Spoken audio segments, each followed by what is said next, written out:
Hello, you're welcome. You're welcome onto my channel today, and it gives me great joy to observe you are viewing this video. I'm Dr. Olayinka Akanle. I'm a lecturer in the university. I'm a researcher. On this channel, I do a number of stuff, but one of the major stuff I do is research. So the video you are viewing is within my research area. Meanwhile, if you have not subscribed to this channel, kindly go ahead and click subscribe on your screen right now. Tap subscribe on your screen right now for wonderful content. The video today is experimental research design in sociology and social sciences. May I say this is a very important research design. I've dropped many videos on research design. I've nearly covered all the research designs that we have in sociology and social sciences right now. So view this video, view the videos on research design. A lot of them you will find them here. So today is on experimental research design, and this is a very great design to assist you in your research. Unfortunately, this experimental research design is not commonly used in sociology and social sciences. Yet it is the best method for you to be exact. If you want to be exact, if you want to be very accurate, experimental research design is the best method. And this is a research design that, when people hear about experimental research design, the picture of laboratories come to mind. You begin to think, well, is it biological sciences or is it physical sciences? Experimental, how? Because even sometimes people teach research design in universities or institutions, and they simply don't get to experimental because sometimes they think it's for medical sciences, it's for maybe natural sciences, physical sciences. Not necessarily so. They do research, laboratory researches, in those places. But in sociology and social sciences, we also do experimental research design, where we control, the environment, and we want to just be sure that we are trying to test. It has to do with testing in a way for excellent accuracy. And now, what is experimental research design? This is a scientific method of conducting researches in a controlled environment. You control the environment, involving laboratories. Sometimes it may not be laboratory like a setting you have in medical sciences, but it can also be laboratory that, we have human behavior laboratories in a way that you put things into places to mimic the environment that you think the behavior or other issues will be manifest. So, not always at the same time. The laboratory can be physical environment, can be the natural environment, can be communities. So in social sciences, but you can also set up laboratories in manners that is similar to what they have in medical sciences. So there are laboratories people set up in their offices, in their schools, in their institutes to mimic the environment they think, a conditioned environment. But most of the times also, you find natural environments, communities being described as a laboratory. So when you have issue of laboratory in social sciences, don't condition your mind to be expecting to have an office or a particular building where they conduct laboratory. But that is available, is possible, but we also take it to natural setting also and create a sense of laboratory in those places. So laboratory is an important concept in experimental design. Then performing experiments is also a major issue, and in experimental research design. Then one thing you have to know is that we usually have what we call experimental groups and control groups. Because what you want to see is that, okay, if I do this to this group of people, what am I likely to find? Then you have another group of people that you will not even perform any experiment on. That will be the natural, group. Then you can now say, okay, this is your group that you tested some things on. What will be the behavior in a way that may be different from, the group that you did not administer anything on, that you did not perform any experiment on. Therefore, you have the concepts of experimental group and control group. So the experimental group is the group among This is the group you administer your test on. You're performing a test, on this group. That's the experimental group. Let's say, for example, you want to understand consumer behavior. Then you have a group of people. Or you are doing a marketing research, for example, or you are doing a criminological research. For example, you want to test the criminal behavior of people, or what are the things that predispose people to crime. Okay, you have this group of people, then you tempt them, for example. You drop things carelessly and see if they will take it, and among other variables and conditions. Then you have a group of people, you do not drop anything among them to test them. So this one, you are dropping things among them to test them, becomes your experimental group. You are performing experiments on them. While the other group that you left natural without testing, we call them control group, because these are the groups or groups of people or a group of people that you will study eventually to say, okay, this one still behave normally, but these ones I tested, they behaved differently. Therefore, my test suggests that if this condition happens, this is how people are likely to behave. So that's what we mean by it. So that simple example I gave, suggests the fact that you are performing an experiment. It doesn't matter how little. Yes, it can be more complicated than that. I just simplify it. So then but you have to know, when you do experiment, doesn't necessarily mean that you have to be two groups. You may have multiplicity of groups you want to test what you are doing among these groups of people. Depending on how complex your research is, it is the complexity of your research that will determine the complexity of your experiment, and this is very important. So when you have multiplicity of variables to test among multiplicity of people, then you're talking about experimental research design. Then usually we have, in experimental research design, we have what we describe as pre-test and post-test. Pre-test will enable us to know the condition of the environment, condition of the group of people before the research. So this is the natural setting preceding the experiment. Then you have experiment. Then you now do a post-test after the experiment. 3 levels now. I hope you know. 3 levels. You have pre-test to understand, at some other level we call this baseline. In intervention studies, we also call it baseline. In a way that this is the condition, original condition of this community or this group of people, or these people I want to test, I want to perform experiment on. This is their situation. You must understand it. You must do the pre-test, or to take the baseline. Then, so you can monitor the impact of your experiment. Without baseline or pre-test, essentially your experiment will not make sense. Because how do you now show us the impact of your experiment? So you have the pre-test, then you conduct the experiment, then you do post-test. This post-test then tells us, okay, it's because of your experiment that this happened. This is very important for you to know. But there are challenges. Why is it that experimental research design is not so popular in practice, especially in poor countries? And the reasons are very simple. Number one is the fact that experimental research design can be very expensive. For example, you want to begin to have different groups administer experiments, conduct experiments among them, or you want to set up a laboratory. What about the equipment? You buy equipment, you get a building or offices for this experiment. So you spend a lot of, you have to, disburse a lot of funds. And most of the time, researchers in some of these poor countries or underdeveloped countries don't have access to these funds, except in developed countries. So resources, you have to consider resources. Resource consideration is very important. So because it tends to be expensive because of all these gadgets, all these processes you have to follow. Then it can be very technical. You need a lot of expertise to do this.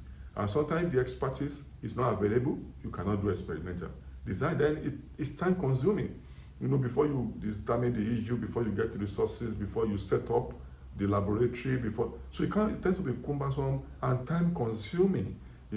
But if you want to do a rapid study, a rapid assessment, or you just want to do a survey, or something you want to do in just 1 week or 2 weeks, you may not be able to use experimental design. So it's time consuming, it's expensive, it's very technical. but it has its own advantages. So among the advantages is that you tend to have better accuracy when you use experimental design. It's very accurate because you have control groups, you have pre-test process, and you can link results to the intervention. Then you have a lot of data, from this, because even sometimes unexpected outcomes may emerge from your experimental design. Then you can establish cost exactness. Is very important. You can be exact, you can be accurate more in experimental design. Then you can establish cause and effect relationship, which is usually not easy in other experimental design. So you can establish a fact with reliability and validity, cause and effect relationship, based on experimental design. And then you have enormous information when you use an experimental design. And there are two types of experimental design. You have full or total experimental design, and you have experimental design. Full or total experimental design, this is where you have absolute experiments performed. You follow the process, the rigor, or the laboratory conditions of the research fully, without any alternative. But experimental research design is what I can call alternative to practical. You know what I mean? Alternative to practical. You're not just fully experimental. Sometimes you just do a part of it in experimental manner, but it's not full. You don't have a laboratory. You may just have something similar to experimental design, but not entirely experimental. That's called it quasi-experimental. It mimics full experimental. You use some element of experimental design, but not outright experimental. And why is this usually so? Also because the nature of the study and the fact that we study human beings may not make it very outrightly possible to do outright experimental design, because human beings sometimes are not easily conditioned, are not easily amenable to laboratory conditions. And sometimes you may not have enough funds, you may not have enough expertise, and you may not have enough time. So you just simply do quasi, something similar to experimental, but not outrightly experimental. That's why I say maybe you can say alternative to practical.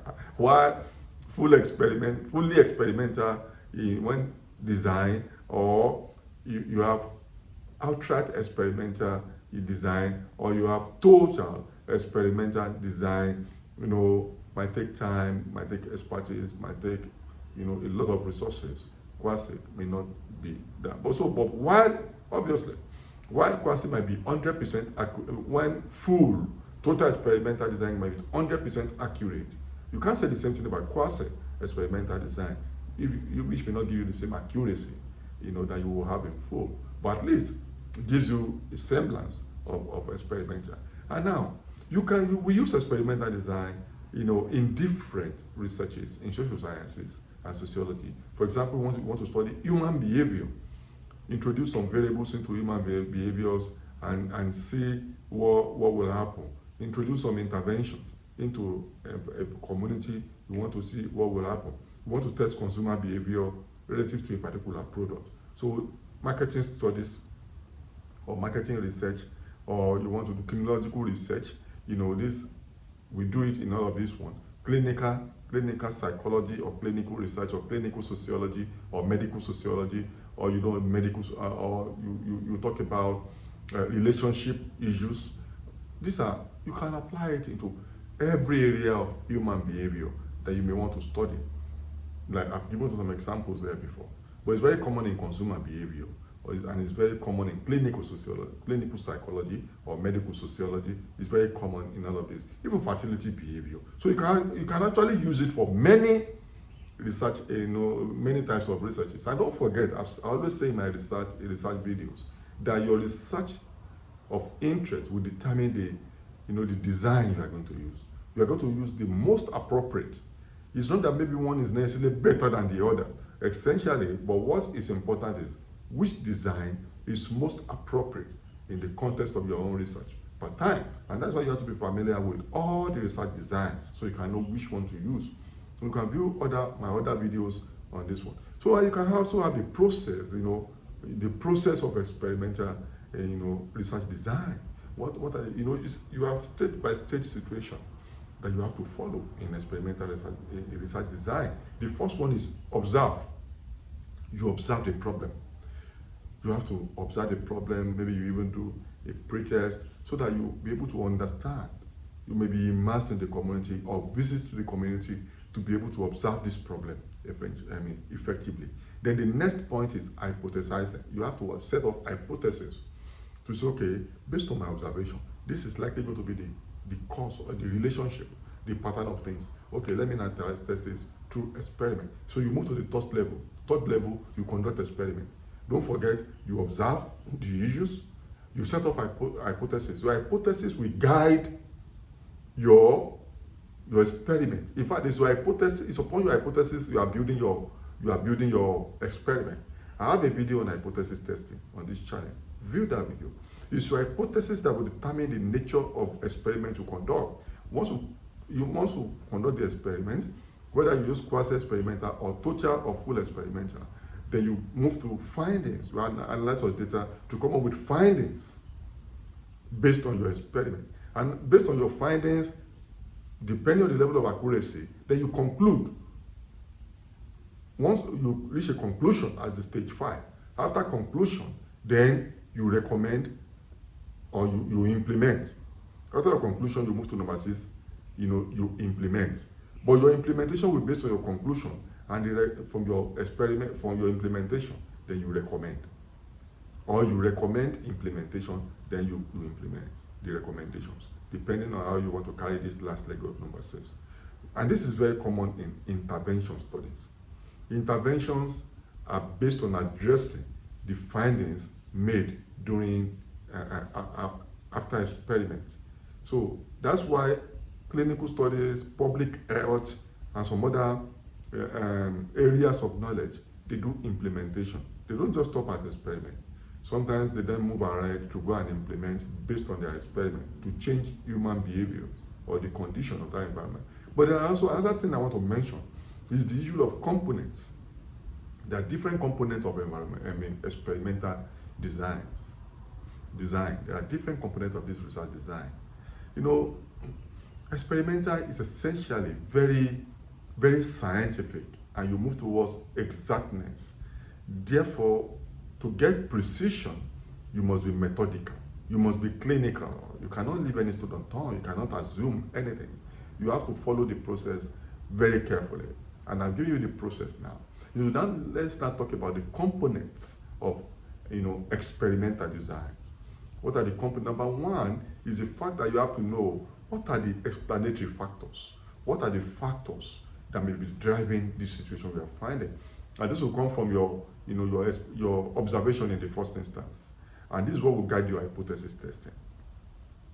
I hope you understand what I'm saying. So you have to know what are the explanatory factors. What are the factors that will likely explain these issues? Don't forget, sometimes you do experiment, you may repeat your experiment over time because the explanatory factors may not come out easily until you repeat testing, repeat experiment, because you have to conduct experiments over time until you get the accurate factors responsible. And this is very important. So experimental design is not just one-off. I've done it. No, you may have to repeat the experiment severally. And that's why it's expensive sometimes. So what are the explanatory factors?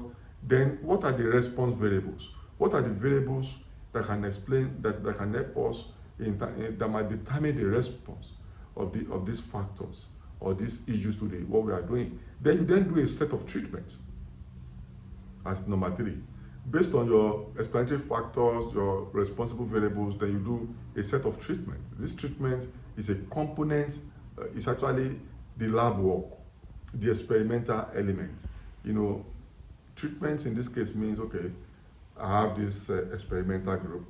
Let me administer this particular thing on them. Let me set up this condition for them to see how they will respond, compared to control group that I will not administer anything on. So that's what we mean by a set of treatments. Then you then have experimental units. You have different units along the experimental. Then you have what we call Method of randomization of blocking.